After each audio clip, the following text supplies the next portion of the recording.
Hello class, this is the second example of converting the sum of sine and cos into the auxiliary angle form. This is what this form is called.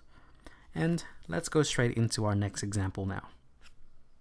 So you can pause the video and give this a go yourself, but to answer this, here we go. First thing we need to do is convert this using our trig identities. Expanding this, we get r outside of cos x cos theta plus sine x sine theta, which if we were to expand this, we should get r cos x cos theta times r sine x sine theta. So you can start skipping a few steps here and there. Now we're saying that this form should look just like this form eventually. So we're going to equate this to 3 sine x minus 4 cos x. As we move on, I'm going to emphasize it again by writing it in as a different color. So I'm going to take this cosine first, r cos theta times cos x. So notice how I took these two, wrote it in a different color, because now this cos x should be matching this cos x. So it should be matching negative 4 cos x. Likewise for the other one, for sine, it's going to be r sine theta sine x is equal to, so sine x is matching with sine x.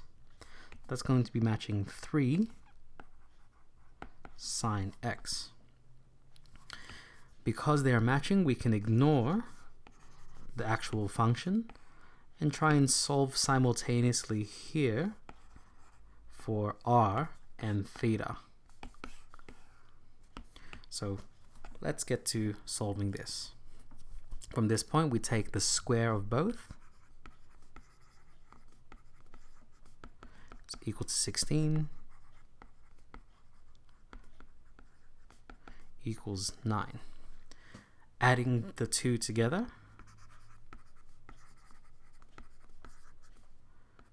plus r squared sine theta equals 25, because we're adding these two together. Factoring r squared out, theta plus. Now we know from trig identities that this is equal to 1. So solving for r, we get r is equal to 25. Because remember, r cannot take negative values. It must always be greater than 0. So resubstituting that back into our original, we get, not r, 5 cos theta equals negative 4, and 5 sine theta equals 3. Solving for these, we get theta equals inverse cos of negative 4 on 5, and theta is equal to inverse sine of 3 over 5. Let's check the angles for this. Shift sine or inverse sine 3 over 5 to the nearest, let's round this to the nearest whole degree. That's 37 degrees. That's in the first quadrant. But in the second quadrant, it's going to be 143 degrees. We checked in the first and second quadrant because 3 over 5 is positive. In the exact same way, let's check this answer. Inverse cos, negative 4 over 5. And I can already see an answer that is matching there. 143 is the angle that we are looking for.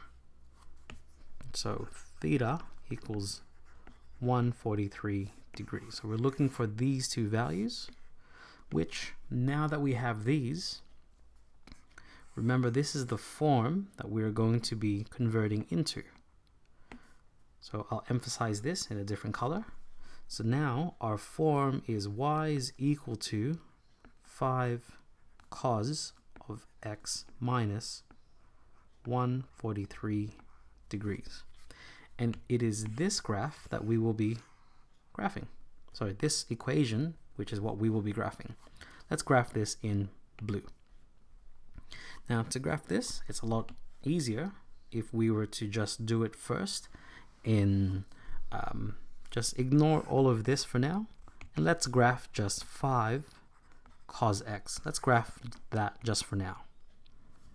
So 5 cos x, that would mean it's the exact same that you see here in green, but its amplitude will now be up to 5 and as low as -5 and as high as 5. So let's graph all these, let's dot all these points first, and let's graph it now.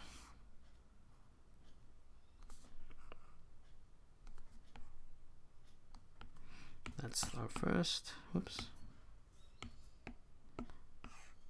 My goodness, I have an iPad because doing this with a pencil is very difficult.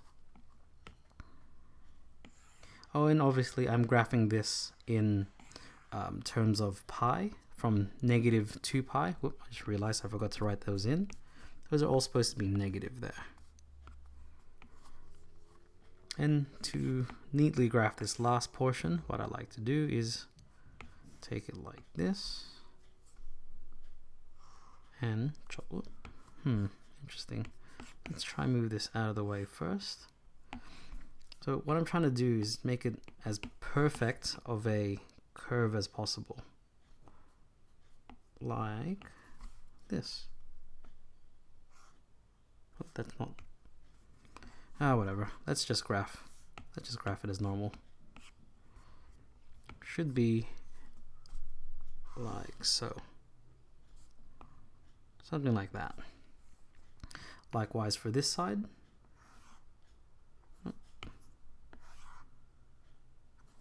Try one more time to that point, and there we go. So that there is 5 cos x. Now what this is doing is it's shifting it to the right 143 degrees. 143 degrees, if we convert this into radians, so we divide by 180 times pi, that's 2.49 radians.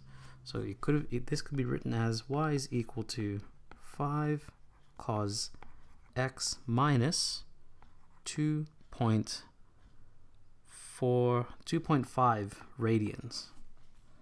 2.5 radians.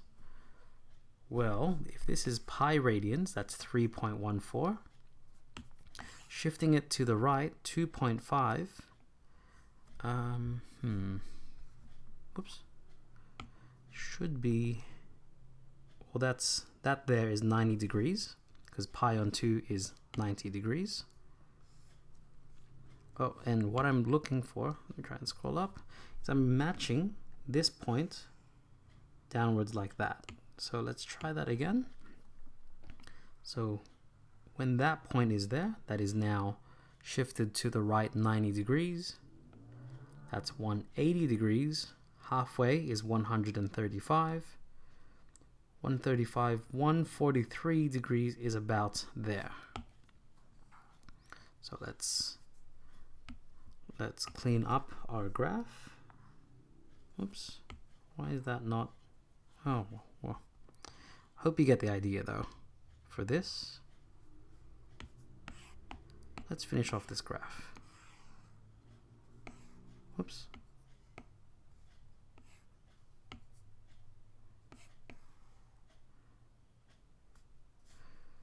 And finishing it off should be something. You get the idea. Like that.